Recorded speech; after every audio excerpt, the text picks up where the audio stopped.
ሁዳዴ ሲሆን 2 ወር ሙሉ ምን ጾመው ለምንድን ነው እንዴ? አልበዛም? አዳም በመብል ያመጣውን ሞት ለማፍ ኦርቶዶክሳዊ ተዋህዶ ሃይማኖት ታሪኳ አመጣጧ እንዲታወቅ ትውልድ ማተቡን እንዲያጠብቅ ለማድረግ ይሄንን ታብታብ ማድረግ በራሱ አገልግሎት ነው። ስላሴን ስማቸውን ወደዱ። ስላሴ ተመስገን፣ ስላሴ ተመስገን፣ ስላሴ ተመስገን። ምንም እንቅልፋም ብትሆኑ ሌሊት ተነሱና እንዲበሉ ሲበሉ አንድ ጊዜ በሉ 3 ጊዜ ስላሴ ተመስገን በሉ። ድገሙት፣ ድገሙት። ለሰይጣን እዚህ በላይ ጦር የለው። ቀን ሙሉ ዝም ብላችሁ ስላሴ ተመስገን ተመስገን ካላችሁት ዲያብሎስ ይሄን ሁሉ እያረኩት አይመረውም እንዴ ሰውዬ ብሎ እኛን ማሰልቸት ካቃተው እሱ ሰልችቶ ይሄዳል። ተመስገን በሉ። እግዚአብሔር የእናት አማላጅ ስለሰጠን፣ ስጋውን ደግሞ ስለሰጠን፣ መልኩን ስለሰጠን፣ የሰማይ በር ስለከፈተልን፣ በንስሐ ስለሳበን፣ አንድ ልጁን ስለሰጠን ስላሴ ተመስገን በሉ። እኔ 6 ትምህርት ነው የምማረው፣ 6ቱንም ነው ኤ+ መፈልገው ለኔ ክብር ሳይሆን ላንቺ። እኔ አልወድቅም አንቺን እንጂ 3 የወደኩ ቅዱስ ያሬድ 7 ይወድቁ የለ። ስለዚህ በቃ አሳይ ያልኳት በከንቱ ዳሴ እንዳልወድቅባት አንዱን ኤ አርጋ 5ቱን ኤ+ አረገችው። እኔ አይደለሁም እሷ። ድንቅ ሆነ፣ ተአምር ተባለ። ኮሜርስ ውስጥ ድንቅ ተባለ። መምህራን ይሄ ልጅ ማን ነው አሉ። አይ መምህራን አሁን ጀመርሽው ይሁን እንግዲህ ጀመረሻል፣ ጨርሺ። ይኸው መቤቴ ወርቁ ያንቺ ነው። እኔ ወርቅ ነው የምፈልገው፣ ለኔ አይደለም፣ ላንቺ ክብር። ሰላም ሰላም፣ የተወደዳችሁን የተከበራችሁ ውድ የዩቲዩብ ቤተሰቦቼ፣ ዛሬም እንደተለመደው አስተማሪና ቁም ነገር አዘል የሆኑ መረጃዎችን ይዤላችሁ ቀርቤያለሁ ወደ ቪዲዮቹ። ከዛ በፊት ግን ለዚህ ቻናል አዲስ ሆናችሁ ላይክ እና ሰብስክራይብ እንዲሁም የደወል ምልክቱን በመጫን ይህን ቻናል መቀላቀል ትችላላችሁ። ወደ ቪዲዮቹ። የጨነቀው ሰው ሰማይ ይደፋበታል። ብዙ ሰው ራሱን ያጠፋል፣ ብዙ ሰው ራሱን ይገላል፣ ሰው ይጨነቃል። በዚህች አጭር ዕድሜ ውስጥ ለነበር በምትቸኩል ዓለም በእንፋሎቷ ዕድሜ ውስጥ ሰው ይጨነቃል። ብዙ ሰው ራሱን ያጠፋል፣ ብዙ ሰው ራሱን ይገላል። ለምን ተጨነቅን አይደለም ትልቁ ጥያቄ። ለምን ጭንቀት ወደኛ መጣ አይደለም። አሁን ሰው ስለሆን እንጨነቃለን። ጭንቀት ስሜት እንጂ እውነት አይደለም። የጨነቀው ሰው ሰማይ ይደፋበታል፣ ግን ሰማይ አልተደፋም። ሩቅ ነው፣ ሰፊ ነው። የጨነቀው ሰው የተኛበት አልጋ ይጠበዋል። አልጋው ሰፊ ነው፣ ግን መገላበጥ ይፈራል። ስለዚህ ጭንቀት እውነት ሳይሆን ስሜት ነው። ይሄንን ስሜት ክርስቲያን እንዴት አድርጎ ነው ማሸነፍ የሚችለው? ሰው ከጭንቀት ነፃ ካልሆነ ማስቀደስ አይችልም፣ መዘመር አይችልም፣ መጾም አይችልም፣ መስራት አይችልም፣ ንስሐን መግባት አይችልም። መኖር ያስጠላዋል። የቆመበት እግር እሱን መሸከም ይሰለቸዋል፣ እግሩ ይንቀጠቀጣል። አንዱ ሌሊት 3 ሌሊት ሆኖ ይረዝምበታል። ለምን ተወለድኩ ይላል፣ ለምን ተፈጠርኩ ይላል። በእናቴ ማህፀን ኦን በቀር የተጨነቀ ሰው ጭንቀቱን እንኳን በሰው አውጥቶ መናገር አይችልም። አንዳንዱ ወገኖች አንድ ነገር ልንገራችሁ፣ ጭንቀታችሁ ለሰው መብራራት ከቻለ፣ ጭንቀታችሁ መነገር ከቻለ ጥሩ ነው።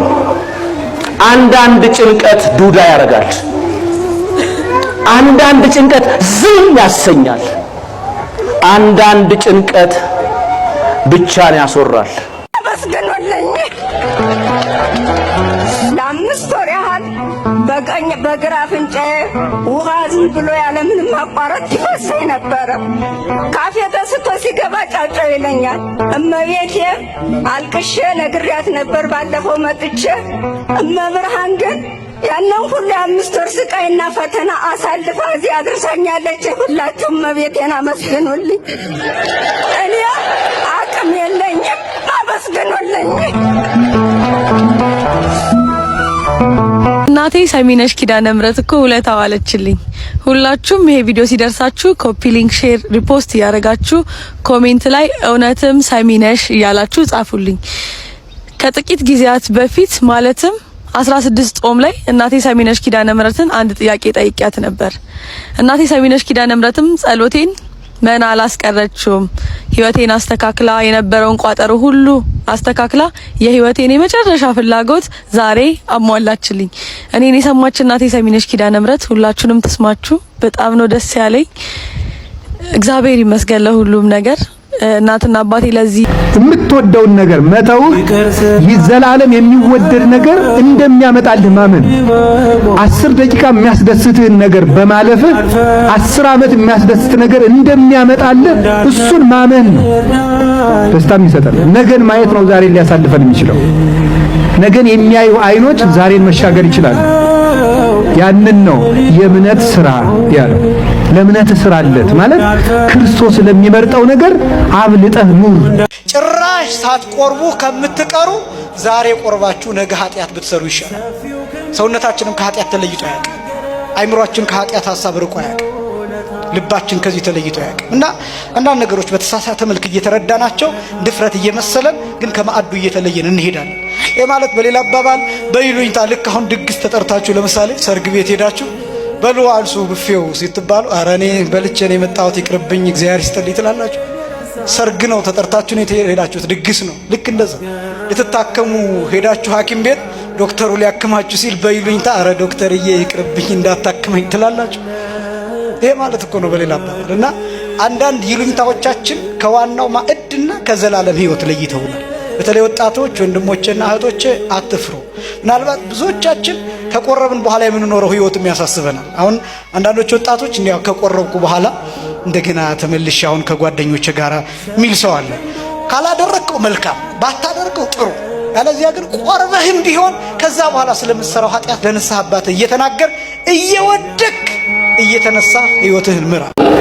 ቤተክርስቲያን ብዙ አባቶችን ያፈራችሁ በሰንበት ትምህርት ቤት ውስጥ ነው። እንደናንተው ነው እኛም ያደግ ነው። ስለዚህ ቤተክርስቲያን አስተምራ ለዚህ ማዕረግና ክብር ስታበቃን ምንም የጎደለብን ምስጢር የለም።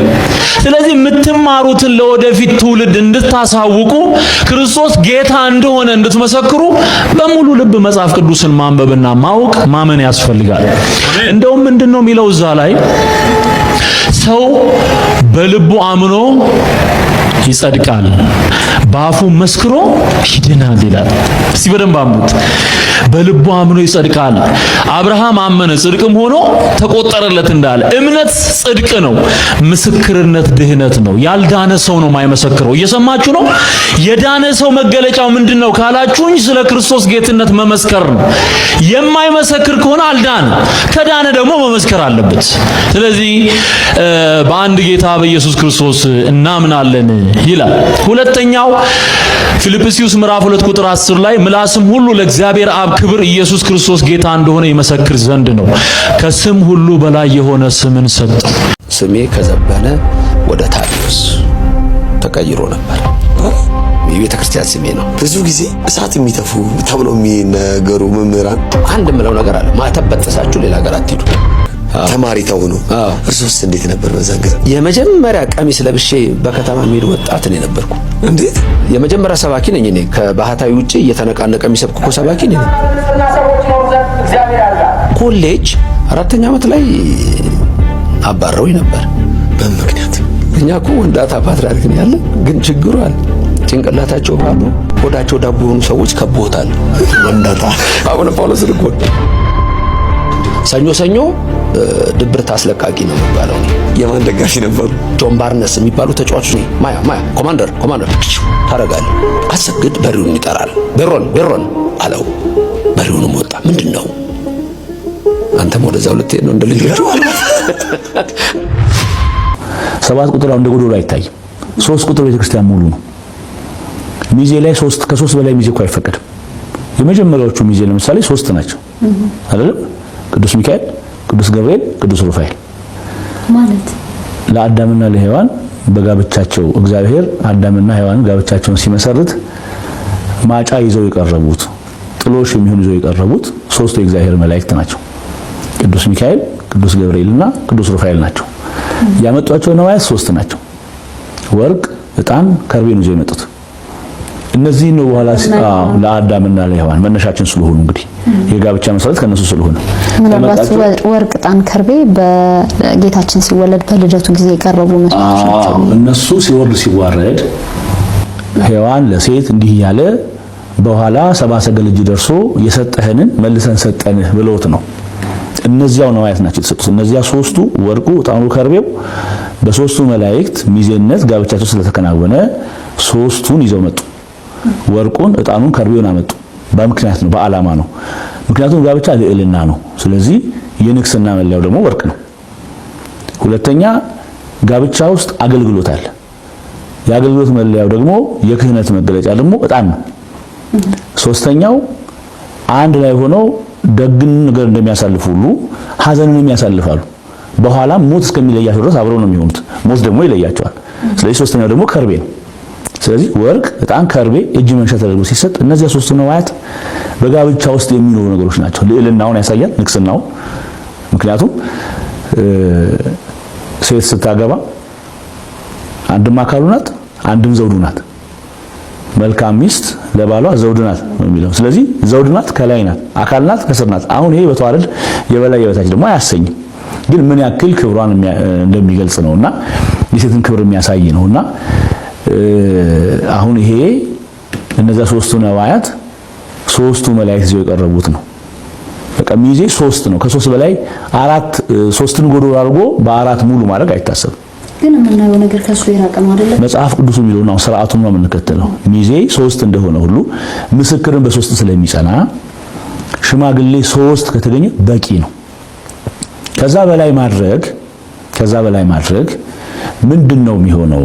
አሁን መሰረታዊ ዓላማው ምንድነው? የሽምግልና መሰረታዊ ዓላማ ለሚያጨው ሰው ሄዶ ልጃችሁን ለልጃችን ስጡን፣ ኃላፊነት ይወስዳል፣ ሙሉ ሰው ነው፣ ራሱን ይመራል፣ ቤተሰብ ማስተዳደር ይችላል፣ እኛ ለዚህ ዋስነን፣ ለዚህ ጠበቃ እንሆናለን። ቀላል አይደለም እኮ ሽማግሌ ሆኖ የሚከዱ ዝም ብሎ ከመንገድ ሰው አይለቀምም እኮ ለሽምግልና። በዚህ መልኩ የሚከናወን ነው። በዚህ በሽምግልና ስርዓት ላይ የሃይማኖት አባቶች ሰፊውን ቦታ ይዘው ይገኛሉ እና እንደው በካህናት የምትወከለው ቤተክርስቲያን ሚናዋ በሽምግልና ስርዓት ላይ ምንድነው የሚልም ጉዳይ ስላለ ካህናት አባቶቻችን በዚህ ስርዓት ላይ ሲገኙ በዋናነት ሊያደርጉት የሚገባው ጉዳይ እንደተባለው ማዕድን ከመባረክ ባለፈ እንደው ሊወጡት እዛ ጋር ሊከውኑት የሚገባው ሃይማኖታዊ ስርዓትስ ምንድነው መሆን ያለበት? እንግዲህ አሁን ሽምግልና መጽሐፍ ቅዱሳዊ መነሻ ኖሮት ወደ ባህልም የገባ ነው። ብዙ ነገሮቻችን አሁን ኦርቶዶክሳዊ የሆኑ ባህሎች አሉ። ክርስቲያናዊ ኦርቶዶክስ የምታመልከው ታቦቱን ጣዖት ነው ይላሉ።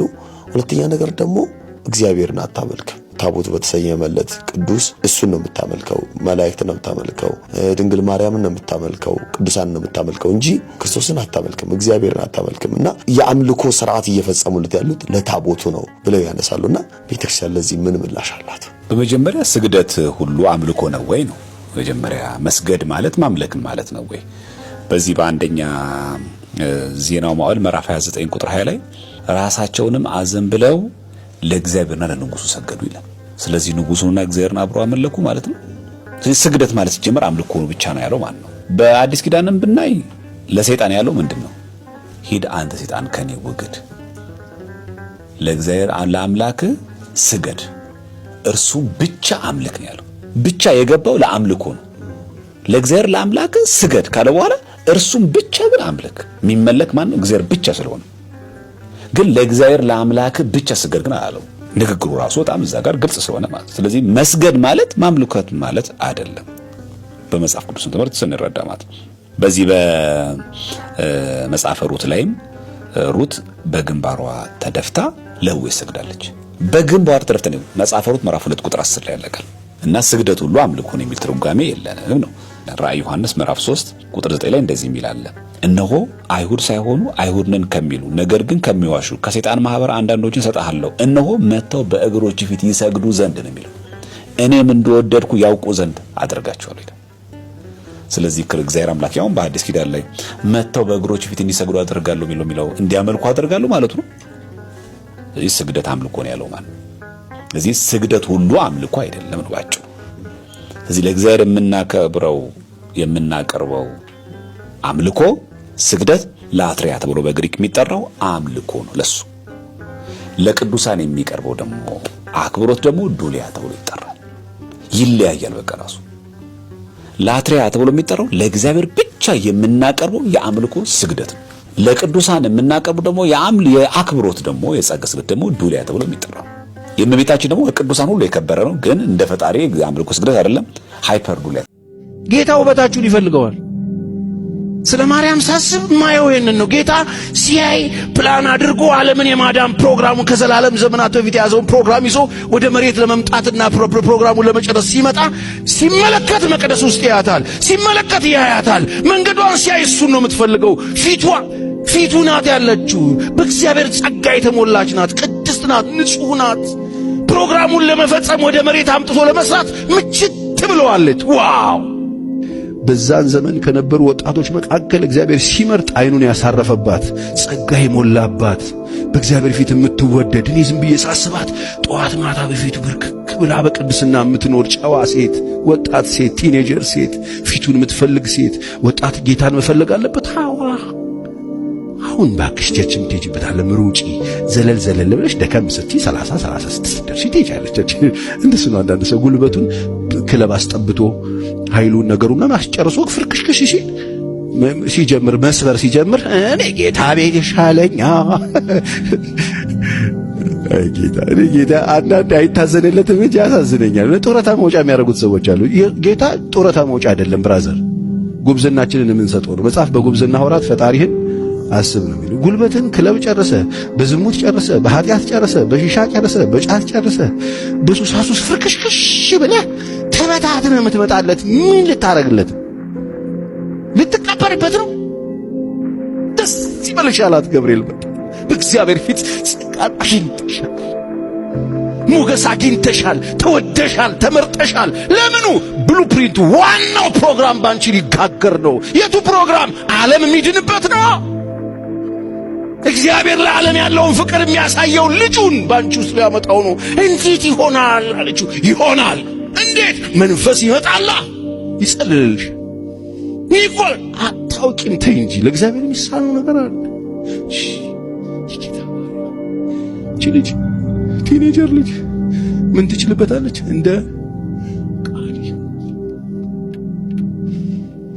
የእግዚአብሔር ፕላን ማስፈጸሚያ ሆነች። ድንቅ ትዝታው ኤርሚያስ እንዲሁም በጋሻው እናንተ ሰዎች ከሶስታችሁ አንዳችሁ ወይ ዘማርያም ጋር ወይ መዝሙር ያሬድ ጋር ቁጭ ብላችሁ ተነጋግራችሁ ካሳመናችሁ ጫፍ ላልናገር ቃል ለምድር ለሰማይ ይገባል። ጫፍ ላልናገር ሰምታችኋል። ጫፍ ዘማርያም ጋር ወይ ደግሞ መዝሙር ያሬድ ጋር ለመነጋገር ፈቃደኛ ሆናችሁ ቁጭ ብላችሁ ከተነጋገራችሁ የኦርቶዶክስ ልጆች አፋቸውን ይዘጋሉ። ትንፍሽ አይሏችሁ። ኑ ወንጌል አታውቁ። የምታውቁት ኦርቶዶክስን መጥላት እንጂ የኦርቶዶክስን ወንጌል አታውቁት። በቃ ይሄ ነው እናንተ የምትኮሩበት የምትመጻደቁበት አላችሁ አይደል? ኑ አድርጉት። ይኸው እየለመነ እኮ ስቃዩን በላ። ዘማርያም ስቃዩን በላ። እንደዛ ስትበጠረቁ ቆይታችሁ ስቃዩን በላችሁ። አትመጡ። አዱዬ እንዴት ነሽ? አትመጡ። በቃ እውነተኛ ወንጌል ካለ ከየትኛው ነው ተብለህ ተጠይቀ ነው የሚመጣልህ። እድሜ ለዮኒ ማኛ ኤርሚያስ ስትመጣ ከየት ነህ ተብለህ ነው የምትጠየቀው። ከዛ በኋላ ምንድነው የምታረገው? ውሃ ነው ጥምቀት ውሃ ነው የምትለው አንተ። ቁርባን ዝም ብሎ ራት ነው የምትለው። ዝም ብሎ ኩኪስ ነው የምትለው። ጉዳዴ ሲሆን 2 ወር ሙሉ የምንጾመው ለምንድን ነው እንዴ? አልበዛም? አዳም በመብል ያመጣውን ሞት ለማፍለሱ ጾም እግዚአብሔርን የማክበር ምልክት ነው። ጾም እግዚአብሔርን የመውደድ ምልክት ነው። በጾም ጊዜ ግን የጾም ሰዓትን ሽሮ እንጀራ መብላት ማለት ከእግዚአብሔር ይልቅ ይህ እንጀራ ይሻለኛል ማለት ነው። ከእግዚአብሔር ይልቅ ይህ መጠጥ ይሻለኛል። እግዚአብሔርና መብል ለውድድር ቀርቦልን መብል መምረጣችን ጾምን መሻል ማለት እንደሱ ነው።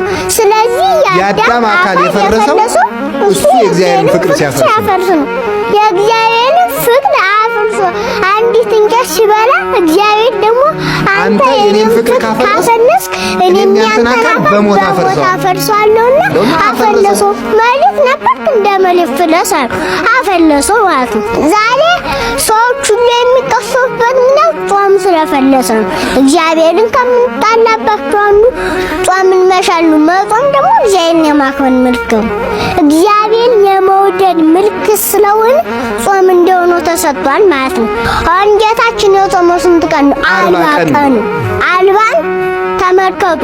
ስታካፍሉት ለአምስት ስታካፍሉት ምን ደርሷል? 8ቱን ቀን ለውሃ ጠበል፣ 8ቱን ቀን ለመሬት ጠበል፣ 8ቱን ቀን ለነፍስ ጠበል፣ 8 ቀን ካሰና ያንን ታስገብግበን በልተን በመጎምጀት ያመጣነውን ሞት አፈለሰልን። እንደገና ደግሞ የተረጉሙታል አባቶቻችን ለአራቱ በዓላት 10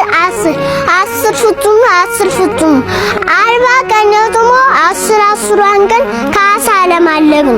አላችሁን? እግዚአብሔር ከሁላችሁ ጋር ይሁን። 468 ዓመት ነው የቀረን ዓለም ልታልፍ። ዓለም ሲፈጸም በዘመነ ዮሐንስ በ29 ስም በይቹ በተፈጠረችባት በዘመነ ዮሐንስ በዘመነ ዮሐንስ በማቴዎስ በዘመነ ዮሐንስ በመጋቢት 29 በዚቹ በተፈጠረባት ቀን በ15ኛው መደብ የመግቢያውን አግኝተነዋል። ማርቂያ ቅዳሜ ለእሑድ ዓለም ታበቃለች። ታምረ ማርያም ገጽ 29 መቅድም ነው እንደዚህ የሚለው እመቤታችን ማርያም በፍጥረት ሁሉ አንደበት ትመሰገናለችና የቤተ ክርስቲያን ልጆች ለእናንተ ለኃጢአን መድኃኒታችሁ ስለሆነች አክብሯት። ዮናታን እንግዲህ ተመልካቾቼ ለዛሬ ይዤላችሁ የመጣው ቪዲዮዎች እነዚህን ይመስላሉ። ስለ ቪዲዮዎች የተሰማችሁን ሀሳብና አስተያየት ኮሜንት ላይ ጻፍ አድርጉልኝ። በቀጣይ ቪዲዮ ባሪፉ እንደምንገናኝ ተስፋ አደርጋለሁ። አመሰግናለሁ።